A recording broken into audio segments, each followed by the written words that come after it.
Welcome back. हम लोग कर रहे थे एक्सरसाइज 5.2, चैप्टर का नाम था अरिथमेटिक प्रोग्रेशन, अभी भी है। तो इसमें इस पूरे चैप्टर में एनएट टर्म वाला कंसेप्ट और फार्मूला यूज़ होने वाला है, ठीक है, इसलिए मैंने बाजू में लिख के रखा है।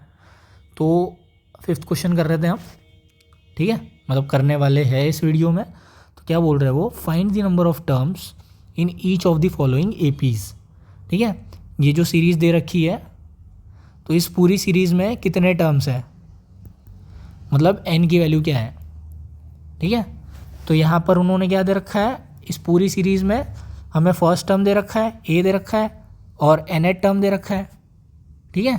और जब हमें an पता है, a पता है, d हम निकाल लेंगे। कैसे निकाल लेंगे, कॉन्जिक्यूटिव टर्म्स दिए हुए हैं, तो 13 में से 7 माइनस कर देंगे तो d आ जाएगा, 19 में से 13 माइनस कर देंगे तो d आ जाएगा, यहाँ पे भी 15 1/2 में से 18 माइनस कर देंगे तो d आ जाएगा, ठीक है। तो a पता है हमें, an पता है हमें, d पता है, वो पूछ रहे हैं कितने टर्म्स है AP में, ठीक है। मतलब फर्स्ट टर्म पता है, लास्ट टर्म पता है, d पता है, तो n पूछ रहा है, ठीक है। और an मतलब यहाँ पे लास्ट टर्म है, ठीक है, क्योंकि इसके बाद कोई टर्म नहीं है। तो पहले क्वेश्चन से स्टार्ट करते हैं सॉल्व करना। AP दिया है उन्होंने 7 13 19 ... टू 205। तो यहाँ पे आपका फर्स्ट टर्म हो जाएगा 7, क्लियर है। पहले नंबर पे जो टर्म है वही फर्स्ट टर्म है, एंड फर्स्ट टर्म को हम बोलते हैं a। सिमिलरली an हो जाएगा हमारा 205, क्योंकि हमें n नहीं पता है कौन से नंबर का टर्म है ये 205, वही हमें निकालना है, ठीक है। d क्या हो जाएगा हमारा, d हो जाएगा ak+1 माइनस ak, और k की वैल्यू आप कुछ भी रख लो, जैसे यहाँ पे मैं सिंपल 1 रख लूँ तो ये आ जाए a1+1 minus a1, that is a2 minus a1। अगर 2 रख लो तो a3 माइनस a2 आ जाएगा, ठीक है। तो a2 माइनस a1 क्या हो जाएगा, दैट इज़ 13 माइनस 7। तो 13 में से 7 गया तो कितने बचते हैं, दैट इज़ 6। तो d की वैल्यू क्या आ जाएगी, d की वैल्यू आएगी 6, ठीक है। a पता है, an पता है, d पता है, n निकालना है। Put the value get the answer वाला काम है यहाँ पे बस। nth टर्म कैसे निकालते हैं, nth टर्म निकालते हैं हमारा an is equal to a plus n minus 1d। nth term दिया है उन्होंने 205, फर्स्ट टर्म दिया है 7, n हमें नहीं पता है तो इसको एज इट इज़ लिखेंगे n माइनस 1, d है 6, 205 में से 7 गया is equal to n minus 1 times 6। तो 205 में से 7 जाएंगे तो कितने बचे गए, 15 में से 7 गए तो 8, ठीक है। 10 में से मतलब यहाँ से 1 ले लिया था तो यहाँ 9 बचेगा, एंड 2 का बचेगा 1, तो इट इज़ 198। तो 198 is equal to n minus 1 into 6, ठीक है। अगर दोनों साइड 6 से डिवाइड कर दे तो क्या आ जाएगा, 198 divide by 6 is equal to n minus 1 into 6 divide by 6, 6 cancel हो गया, तो ये आ गया आपका n minus 1 is equal to 198 by 6। तो 198 को 6 से अगर डिवाइड करते तो 6 3 से 18 होता है, ठीक है। 9 में से 8 गया 1, 1 में से 1 गया 0, 8 नीचे आ गया। सिमिलरली 6 3 से वापस 18, 0 0। तो यहाँ दिख रहा है क्लियरली कि 33 इंटू 6 जा 198 होता है, ठीक है। तो 6 कैंसिल हो गया, तो ये आपका आ गया 33। n माइनस 1 की वैल्यू क्या आ गई, 33। n क्या आ जाएगा, माइनस 1 इधर चले जाएगा तो ये आएगा 33 + 1 विच इज़ इक्वल टू 34। तो n की वैल्यू आ गई 34, ठीक है। तो इस पूरे AP में हमारे 34 यानी कि 34 टर्म्स, और ये जो 205 नंबर का टर्म है ये 34th नंबर का टर्म है, ठीक है। मतलब A34 is equal to 205। I hope घुस रहा है आपके दिमाग में, ठीक है। तो सेकंड वाला भी सेम लॉजिक से करना है, ठीक है, कोई नई चीज़ नहीं है उसमें, जो इसमें किया वही उसमें करना है, बस प्लस माइनस इंटू डिवाइड में गलती ना हो तो, और कंसेप्ट क्लियर हो तो सॉर्टेड है। तो यहाँ से बात कर रहे थे हम सेकंड वाले की, तो सेकंड वाली सीरीज़ लिख देते हैं, दैट इज़ 18 15 1/2 13 ...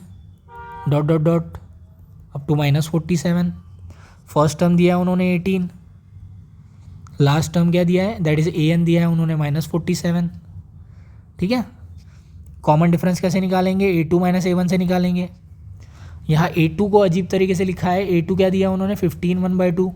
एक बार और बताया था मैंने, अगर इस टाइप का दिखे तो इसको कैसे लिखते हैं, इसको लिखते हैं 15 + 1/2, ठीक है। तो 15/1 + 1/2, तो ये हो जाएगा 15 2 = 30 + 1 1 = 1/2, तो ये हो गया आपका 31/2, ठीक है। तो a2 क्या हो गया हमारा 31/2, क्लियर है। a1 है यहाँ पे 18, a1 18 आ गया तो इट इज़ 1, तो 31 - 18 2 ज़ा 8 2 ज़ा 16, 2 1 ज़ा 2 और 1 3, 36/2, ठीक है। तो ये हो गया आपका -36 + 31, इसको इधर लिख दिया, इसको इधर लिख दिया /2, ठीक है, क्योंकि माइनस करेंगे तब थोड़ा क्लियर रहेगा आपको।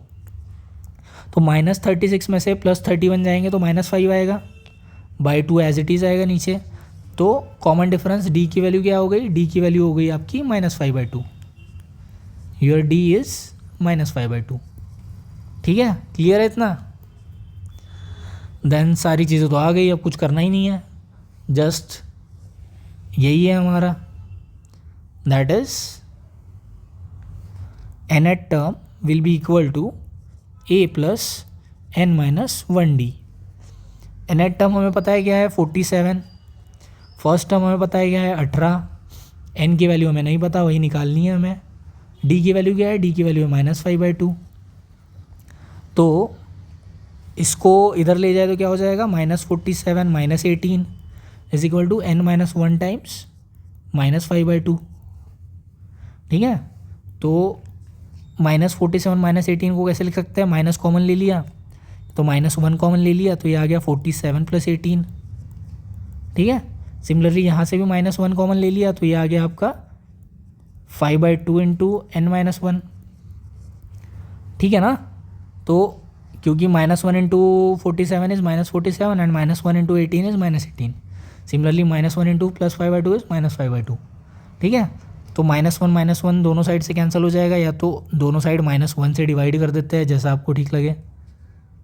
तो दोनों साइड अगर -1 से डिवाइड कर दिया तो ये न्यूमरेटर का डिनोमिनेटर के साथ कैंसिल हो गया -1, तो क्या बचा आपके पास 47 + 18 will be equal to 5/2 times n - 1। 47 + 18 कितना हो जाता है, ये हो जाता है आपका 7 7 14, मतलब 8 और 7 हो जाते हैं 15, दैट इज़ 15 के 5 carry 1, so 4 and 2 is 6, so it is your 65 is equal to 5/2 times n - 1, ठीक है। तो इसको सॉल्व करेंगे तो क्या आ जाएगा, ये हो जाएगा आपका 65 × 2 is equal to 5 times n - 1, ठीक है। 5 इधर ले जाएंगे, या तो दोनों साइड 5 से डिवाइड कर दो, जैसा आपको ठीक लगे समझने में, दोनों एक ही बात है।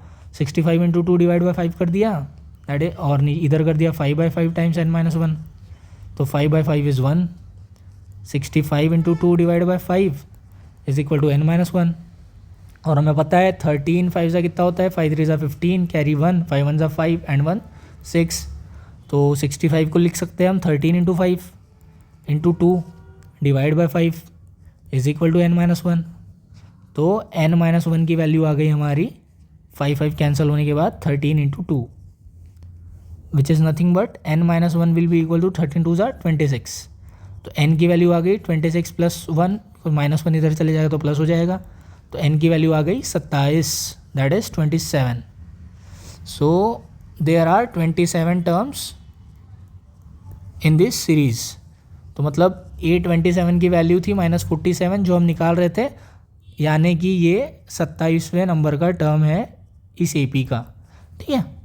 और टोटल 27 टर्म्स है इन AP में, इस AP में, ठीक है। आई होप क्लियर है आपको ये, एंड थैंक्स फॉर वॉचिंग।